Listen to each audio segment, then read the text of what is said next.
America పోయి మంచిగా సంపాదిస్తున్నట్టే కానీ కడుపు నిండా తృప్తిగా తినడానికి అయితే తిండి అయితే ఉండదు. ఎస్పెషల్లీ నాన్ వెజ్ ప్రియులకు ఉన్నంత లోటు ఎవ్వడికి కూడా ఉండదేమో. ఇక్కడ చూస్తే మీరు ఫ్రోజన్ చికెన్, ఫ్రోజన్ మటన్లే దొరుకుతాయి జనరల్గా. అట్లా అని చెప్పేసి మేమైతే ఒక షాప్ ఐడెంటిఫై చేసినాము, బెంగాల్ ఫిష్ సెంటర్ అని. మనోడు ఒక 2-3 రోజుల కిందనో లేకపోతే 4-5 రోజుల కింద కోసం ఇంపోర్ట్ చేసుకున్న ఐటమ్స్ మనకు అమ్ముతూ ఉంటుంది అన్నమాట. ఆస్ట్రేలియా నుంచి, ఇండియా నుంచి, డిఫరెంట్ కంట్రీస్ నుంచి ఇంపోర్ట్ చేసుకుంటారు. మనోడు చూసారు కదా, ఏదైతే సాబులేట్లో మన ఇండియాలో కనుక మనం వుడ్ని ఎట్లయితే కట్ చేస్తామో అట్లా మటన్ని కట్ చేస్తూ ఉన్నాడు. కొంచెం తేడా వచ్చినా మనం చేతులు అయితే అవుట్. మరీ ఫ్రోజన్ వాటితో పోలిస్తే ఇదైతే కొంచెం బెటర్ అనిపిస్తుంది. ఎంత బెటర్ అయినా కూడా టేస్ట్ మాత్రం మనం ఇండియాలో లైవ్లో తీసుకున్నంతైతే ఉండదు, సప్పసత్కురే ఉంటుంది. చికెన్ అయితే పిండి పిండి ఉంటుంది, మటన్ పరంగానైతే కొంచెం ఓకే అనిపిస్తుంది. రేట్ల పరంగా చూసుకుంటే ఫ్రోజన్ వాటితో పోలిస్తే ఇది కొంచెం ఎక్కువ రేటే అంటాడు. మరీ ఎక్కువేమి ఉండదు. ఫ్రోజన్తో పోలిస్తే కొంచెం $1-2 డిఫరెన్స్ మాత్రమే ఉంటుంది. అట్లా అని చెప్పేసి కొద్దిగా ఫ్రెష్గా అన్న ఇంటెన్షన్ కొద్దిగా మేమైతే 20 మైళ్ళ దూరం అయితే మా ఇంటి నుంచి రావాల్సి వస్తుంది.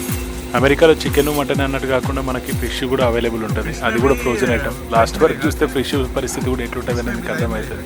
అది ఫిష్ అయినా లేకపోతే ఏదైనా మన క్లేతో చేసుకున్న ఐటమ్ అన్న రకంగా అనిపిస్తుంది. ఇంతవరకు అయితే మేము టేస్ట్ చేయలేదు ఫిష్ని. చికెన్, మటన్ అనేసరికి కొద్దిగా ఫ్రెష్ అనిపిస్తుంది వాటితో పోలిస్తే.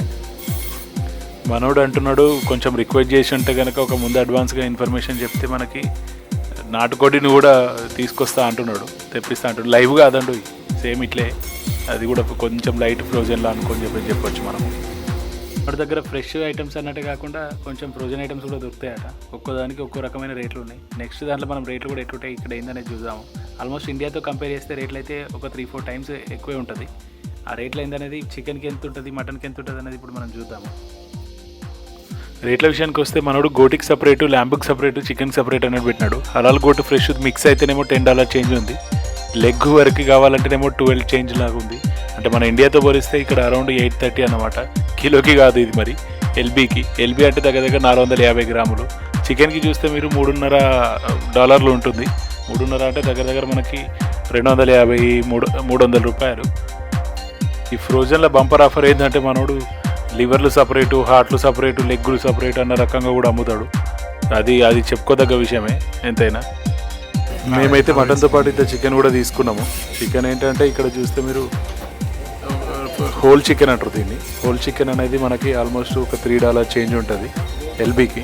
హోల్ చికెన్ వచ్చేసి దగ్గర 3 LBs వరకు ఉంటుంది ఒకటి.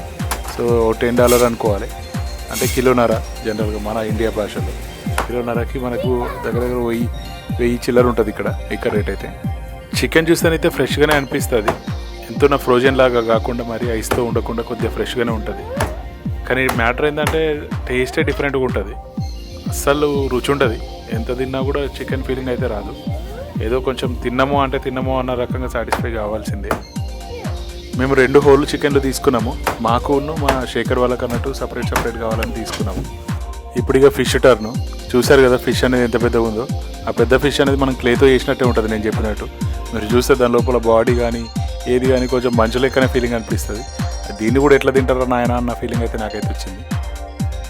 అది కూడా మనోడు అదే సాబ్లైట్ కిందనే కట్ చేస్తున్నాడు. కొంపదీసి ఇది కూడా మేమే తీసుకుంటున్నాం అనుకునేరు. ఇది మాకు కాదు, ఏదో మీకు చూపించాలి కదా అన్న ఇంటెన్షన్ కొద్ది నేను వీడియో తీసుకున్నాను. ఫిష్లు కూడా ఎలా దొరుకుతాయి, ఎలా కట్ చేస్తారన్న ఇంటెన్షన్ కొద్ది. మన ఇండియాలోనైతే మంచిగా ఒక ఫిష్ని తీసుకున్నారంటే దానికి స్కిన్ అంతా క్లీన్ చేసేసుకొని నీట్గా కడిగిన తర్వాత అట్లా మనకి ఇస్తారు. కానీ ఇక్కడ అంత సినిమా లేదు. ఈ కడిగేస్తున్న ఫిష్ పీసెస్ని చూస్తుంటే ఐస్ మనకు ఫ్రిడ్జ్లో నుంచి బయటకు తీస్తే ఏ రకంగా అనిపిస్తుందో ఫిష్ షేప్లో ఉన్న ఐస్ ముక్కలాగా అనిపిస్తుంది నాకైతే. అదేం టేస్ట్ ఉంటుందేమో తినేటోళ్ళకే తెలియాలి.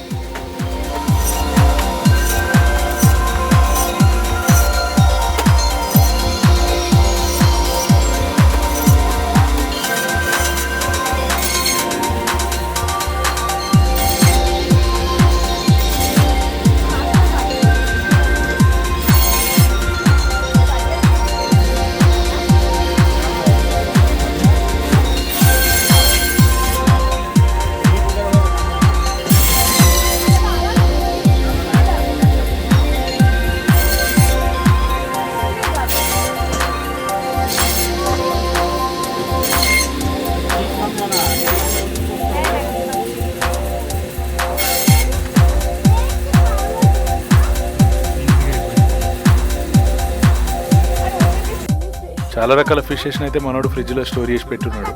ఏ ఫిష్ కావాలనో ఆ ఫిష్ సెలెక్ట్ చేసేసుకొని ఆర్డర్ ఇవ్వాల్సిందే. మనం కదా ఏదైనా ఫెస్టివల్ పండుగలు జరిగినప్పుడు ఏరి కోరి ఏ గొర్రె పిల్లలు వస్తే ఆ గొర్రె పిల్లని కదా మనం భయాన పెట్టినట్టు ఆ రకంగానే ఉంది ఇక్కడ పరిస్థితి. మనోడు మెయింటైన్ చేసే ఫ్రిడ్జ్ని బట్టి అర్థమవుతుంది ఇక్కడ ఫిష్లకి గిరాకీ ఎక్కువనేనని. ఐస్ గడ్డ ఫిష్లు చూసిరు కదా, ఇట్లుంటుంది అమెరికా పరిస్థితి. ఎస్పెషల్లీ నాన్ వెజ్ వాళ్ళకు ఉన్నంత లోటు ఎవరికి కూడా కనిపించలేదు నాకు. అమెరికా రావాలంటే నాన్ వెజ్ ప్రియులు కొద్దిగా వెనక ముందు ఆలోచించాల్సిన పరిస్థితి.